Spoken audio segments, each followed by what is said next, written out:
Well, it's time for everybody's favorite game show, multiplying and dividing radical expressions.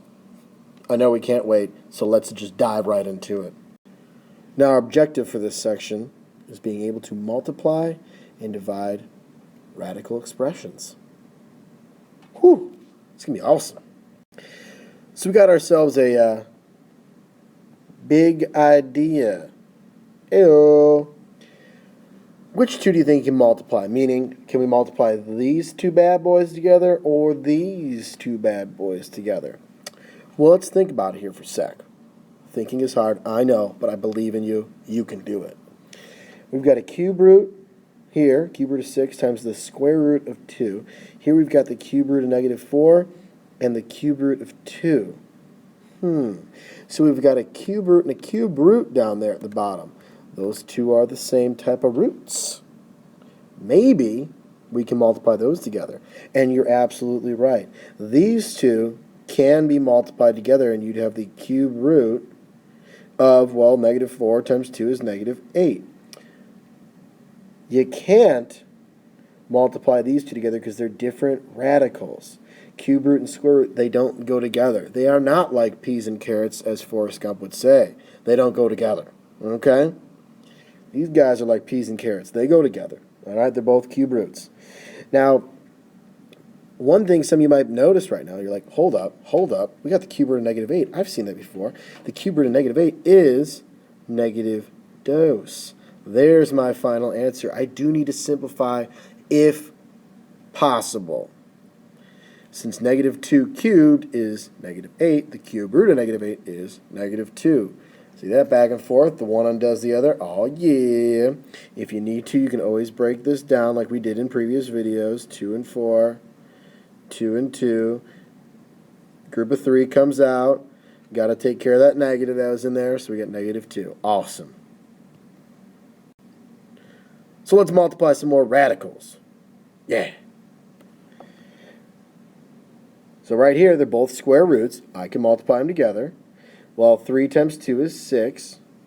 F cubed times f is f to the 4th. Got to remember your exponent rules. When you multiply with like bases, the exponents get added together. All right. Now, I can simplify this, and I need to if possible. I can break down the 6 to 2 and 3. No pairs. All right. So it's still going to stay in the radical, but how many pairs of f's can we take out? Well, f to the 4th, that gives me 2 pairs. So f squared, and then the square root of 6, because there were no leftovers of the f. Okay, let's try another. And again, feel free to pause if you want and try these problems. Both square roots, I can multiply them together. 3 times 8 is 24. Got to keep that in the radical. R to the 4th, r squared gives me r to the 6th. Okay. And now I got to break this down. This becomes 2 and 12, 2 and 6, 2 and 3. Okay. Well, I've got a pair of 2's right here. 2 and 3, there's no pairs, so they're going to stay in. So what I'm going to have is 2 is going to come out of the radical, while this right here is going to stay in. That's our 6. It's going to stay in the radical. I'm going to jot it down up there as my little side work. Now, r to the 6th. How many pairs of r's can I take out? Well, I can take out 3 pairs of r's. Nothing left over, so then I'm left with the square root of 6. Man, that was awesome. That was fun. Let's try uno más on this page. All right, if I multiply them together, 12 times 2 is 24. Then I have x to the 4th, because x cubed times x to the 1st is x to the 4th. Y to the 4th times y to the 1st gives me y to the 5th. Now, I already know what square root of 24 is going to simplify to, because we just did in the last one. So 2 is going to come out while 6 is going to stay in. And then, how many pairs of x's? Dose pairs of x's. How many pairs of y's? Dos pairs of y's with a y left in that radical. I like to jot her down up there just as my work. That's not really like a mathematical thing where you write things on top of the square root like that. Keep that in mind. So I got the square root of 6y. Nice. That was fun. All right, a couple more, and then we'll move on to some division in the next video. Okay, this one's freaking me out, man. This one's freaking me out because I got a old, like, big old 2 out in front. What the heck? Well, don't panic, don't panic. So we're going to have 2 out in front, and then we've got our cube root, and we're just going to go ahead and multiply what's inside to what's inside of the other one. 3 times 6, 18, yo. C cubed and c to the 5th gives me c to the 8th. And then d times, well, there's no d in the other one, so it's just d here. Okay. Now I need to simplify if possible. It's not always possible, but it might be. If I break down that 18, I'm going to have 2 and 9, 3 and 3. Oh, I got a pair of 3s. Wait a sec. It's the cube root. I got to have a group of 3s. Do I have any group of 3s here? No, I don't. There's no group of 3, so it's going to stay 18 inside that radical. Okay. C to the 8th. What does that break down to? So I still have the 2 out in front. So c to the 8th. Well, I've got 2 groups of 3. Right? Which leaves me with 2 left over because 2 times 3 is 6. 8 minus 6 is 2.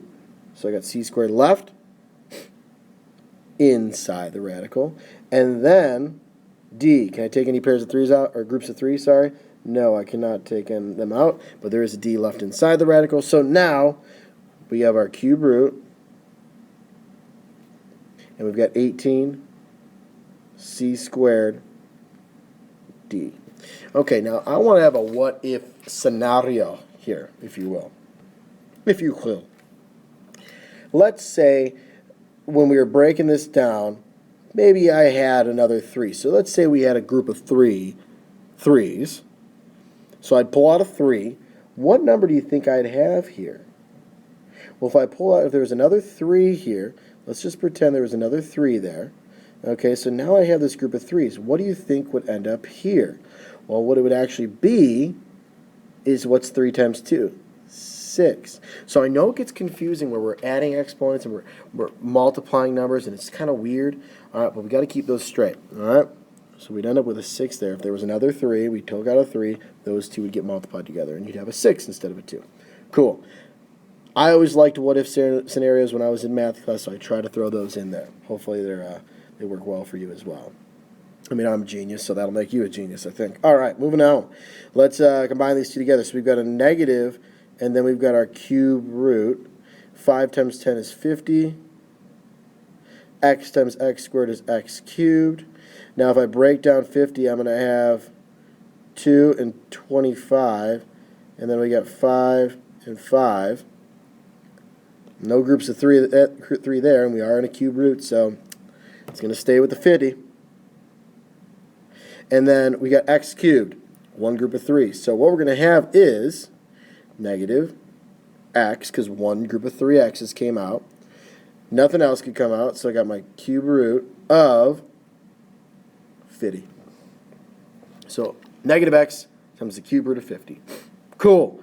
And there are so many different possibilities with these problems. So trying some of the ones that are online in your practice quizzes or worksheets, you name it, are all going to be awesome. Super helpful.